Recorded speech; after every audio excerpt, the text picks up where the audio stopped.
tudo depende do jeito como a gente sofre, né? A gente já fez aqui algumas vezes essa distinção. Há sofrimentos que são redentores.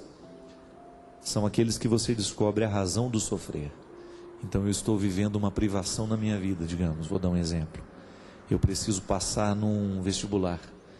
Então eu sofro a ansiedade daquela responsabilidade de ter que passar.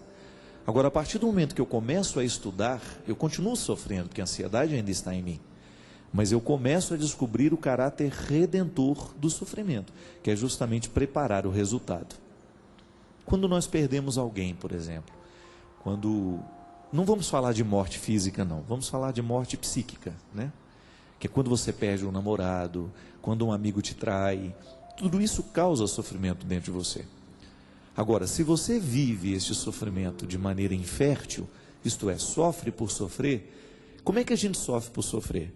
Quando a gente permite que o ódio fique tomando conta de nós, quando o ódio começa a administrar os nossos sentimentos, aí você sofre dobrado, porque você não joga fora o que te fez mal. É igual quando a comida nos faz mal, ela prejudica o corpo. Quando nós vivemos sentimentos estragados, ela faz mal ao nosso espírito, à nossa alma, dê o nome que você quiser, né? Tudo que faz parte dessa condição psíquica, daquilo que não é material. Claro que o cérebro é material, mas há algumas coisas que extrapolam essa materialidade cerebral. Então a gente tem um processo de amargura, um processo de depressão, de tristeza. São vários os estágios do sofrimento. Se a gente não administra bem, por exemplo, a tristeza, é possível que isso vire uma depressão depois. Então o que a gente precisa fazer para sofrer do jeito certo? Primeiramente, ser honesto. Coloca a questão que lhe faz sofrer e pergunte-se: será que vale a pena sofrer tudo mesmo que eu estou sofrendo por isso? Às vezes nós sofremos tanto por pessoas que não valem a pena, não é verdade? Às vezes nós empacamos tanto tempo da nossa vida com sofrimentos, com pessoas que não tinham a menor consideração por nós, ou às vezes pessoas até passageiras, né? Veio e viveu aquela paixão, né? O fogo a álcool, né? Que queima, fica dessa altura, mas depois, rapidinho ele apaga. E às vezes nós ficamos sofrendo demoradamente por causa disso. Não.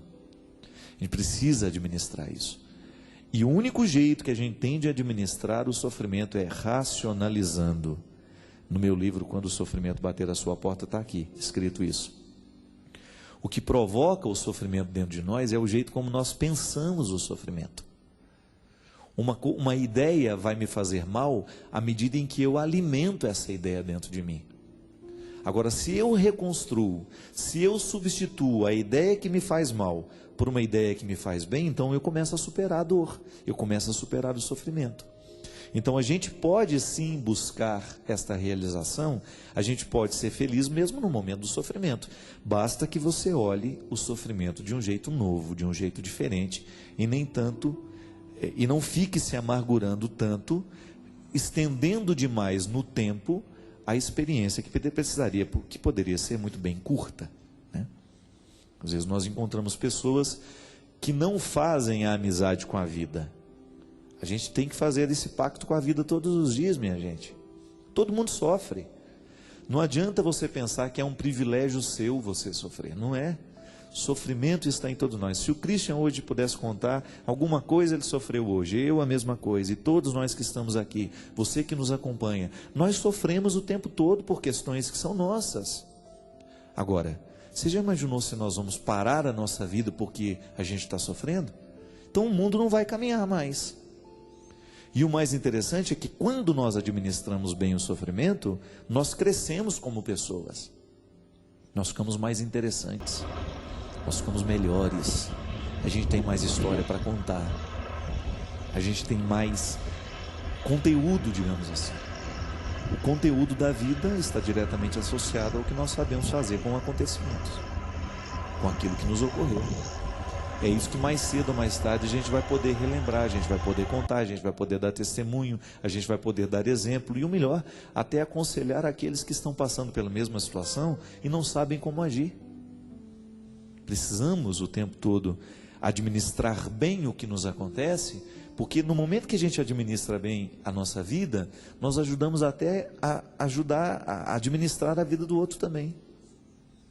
Mas não vai querer administrar a vida do outro se você não administra a sua, né? Tem que ter, primeiro, esta responsabilidade com aquilo que é seu. Sofra no tempo certo, sofra do jeito certo. Não permita que as mágoas, que as coisas ruins da vida demorem demais dentro de você, porque isso não vale a pena.